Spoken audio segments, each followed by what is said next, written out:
Oh!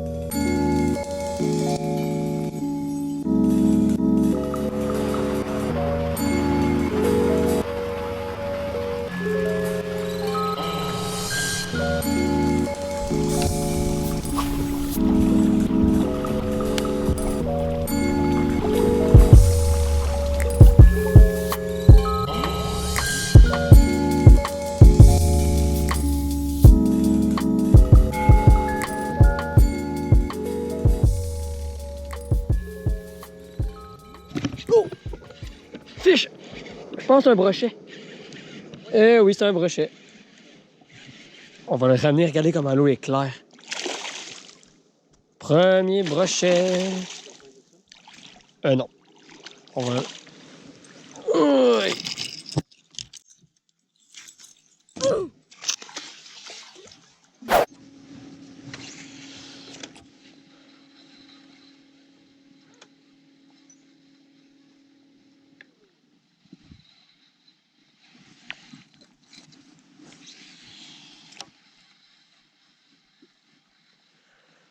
Oh! Yes! Fish sur le spinnerbait. Ouais, je vais pas prendre de chance. Nice, nice, nice, nice! Ouais, il est beau. Ouais, on va le regarder ensemble. Oh. Voici un des premiers achigan à grande bouche de la journée au spinnerbait pour faire des vibrations dans les herbiers. C'est une bonne façon. Puis, c'est pas un gros, là, mais bien dodu. Belle couleur. On va le mettre dans le vivier pour des photos plus tard.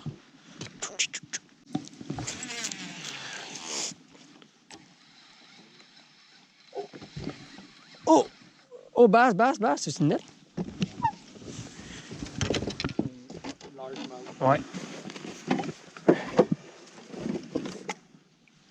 Un bass au spinnerbait.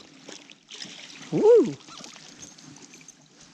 Beau bass avec le spinnerbait Revenge. J'ai pêché avec pour le brochet sur la rivière des Mille-Îles il y a pas longtemps. Beau fish. Ah. Non. On va en faire des plus gros œuvres en tout cas.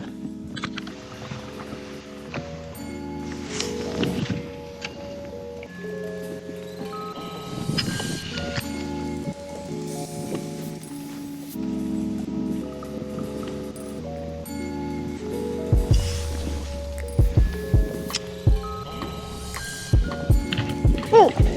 Fish! Yes! C'est un gros!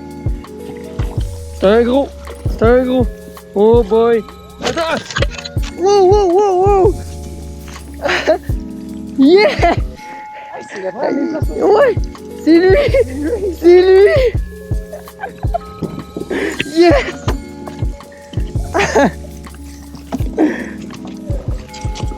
Oh my god! Yeah! Au spinnerbait! Regardez-moi le gros achigan! On lance le spinnerbait depuis un matin pour trouver des poissons comme ça. Achigan à grande bouche de 4 livres.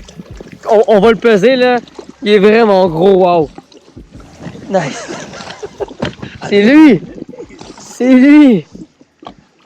En tout cas, longue histoire, mais je l'ai manqué ce poisson-là un jour.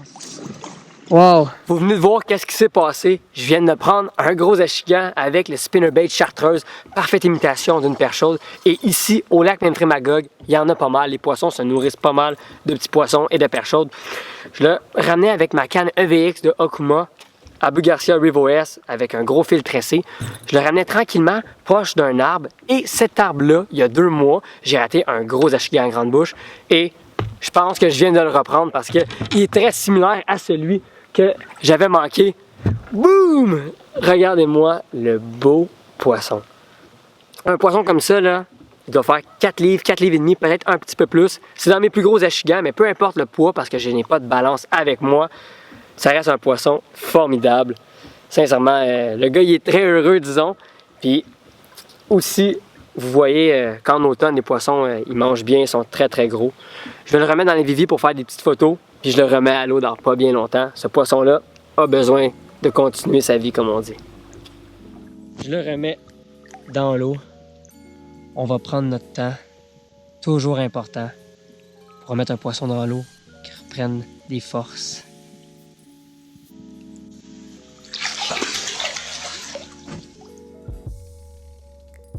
Et voilà, la journée est finie. J'espère que vous avez bien aimé la vidéo. Pas facile, on a dû travailler fort pour faire des beaux poissons. Et on se revoit très bientôt sur un autre épisode de Raymond vs Bass. À la prochaine tout le monde. Ben non, j'allais quand même pas vous laisser sans avoir parlé rapidement du spinnerbait, le leurre qui m'a permis de faire mes poissons dans les derniers clips. Et j'en ai pas parlé beaucoup dans mes dernières vidéos sur ma chaîne. Donc on va prendre un petit 2 minutes ensemble pour en parler et en savoir plus sur ce leurre. Premièrement, ça ressemble à quoi puis comment on travaille ce leurre-là? Un spinnerbait, le voici, le voilà. Il y a plusieurs sortes de couleurs, de styles de cuillère, mais c'est toujours le même principe. On va toujours venir attacher notre spinnerbait au bout ici, où il y a le petit crochet, puis on va l'attacher sans émerillon, avec notre fil directement. On va beaucoup mieux travailler notre leurre de cette façon-là. Puis, il y a toujours des billes ici avec des cuillères qui vont faire les vibrations puis les flashs dans l'eau. Une jupe qui va donner sa densité et le gros hameçon ici qui sert à faire un bon ferrage. Donc, on fait toujours un bon lancer, on vise des structures, un arbre mort, une souche, une ligne d'herbe comme je faisais, puis on ramène tranquillement. Surtout quand l'eau est froide, on veut le ramener le plus tranquillement possible. Les poissons vont venir l'attaquer quand même, et quand on pêche en été, on se soucie pas de la température réellement, on le ramène rapidement, doucement, il faut simplement pas le laisser couler. Parce que quand on le laisse couler comme ça, on l'arrête le leurre, il tombe, puis c'est vraiment laid, la présentation est totalement gâchée. Donc, il faut toujours le ramener en continu, peu importe la vitesse. C'est comme ça qu'on va avoir une belle présentation, puis le poisson va penser que c'est la parfaite imitation d'une perche chaude, un crapet soleil ou autre.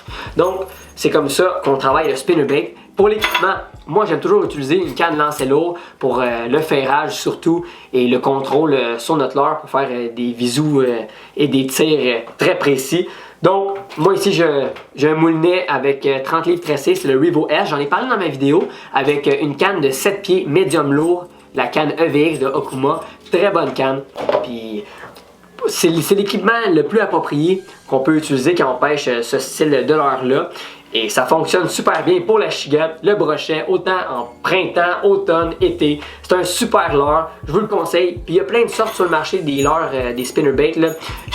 Toutes les compagnies font ce leurre-là ou presque. Donc c'est à essayer. Puis, surtout pour la chigan, on peut être surpris. La chigan grande bouche le gobe autant que la petite bouche. Donc sur des secteurs rocheux, des pointes ou que des lignes d'herbe, un arbre mort, c'est à essayer. Puis je vous le dis, vous allez faire des beaux poissons. Donc voici un peu les conseils à utiliser au spinnerbait. J'espère que vous avez bien aimé la vidéo et on se revoit très bientôt sur un autre épisode de Raymond vs Bass. À la prochaine tout le monde.